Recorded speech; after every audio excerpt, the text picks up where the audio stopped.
मागच्या भागात आपण पाहिलं की छत्रपती शिवाजी महाराजांच्या शौर्यामुळे खानदेशात मुघल सत्तेला आव्हान मिळालं।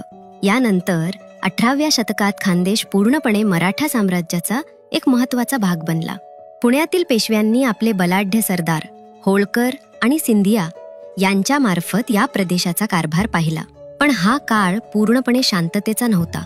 खानदेश अनेकदा मराठ्यांच्या अंतर्गत सत्ता संघर्षाचे केंद्र बनला।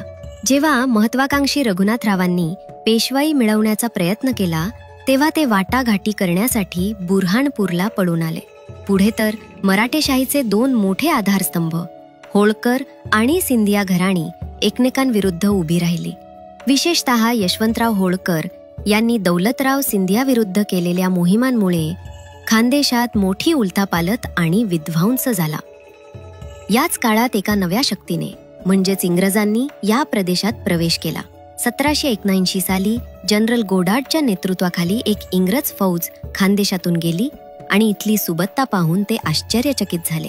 पण ही सुबत्ता फार काळ टिकणारी नव्हती। 1800 सालची आसईची लढाई या इतिहासाला कलाटणी देणारी ठरली। याच प्रदेशात इंग्रज सैन्याने सिंधिया आणि भोसल्यांच्या विशाल सैन्याचा निर्णायक पराभव केला। या एका लढाईने मराठ्यांच्या लष्करी वर्चस्वाला मोठा धक्का दिला। यानंतरची काही वर्ष तर प्रचंड अराजकतेची होती। एकेकाळी पश्चिमेकडची बाग म्हणून ओळखला जाणारा खानदेश अराजकतेच्या गर्तेत सापडला।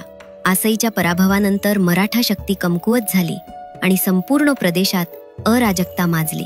या अस्थिरतेचा फायदा कोणी घेतला आणि खानदेशावर इंग्रजांची सत्ता कशी आली, या सगळ्या प्रश्नांची उत्तरं मिळतील आमच्या शेवटच्या भागात।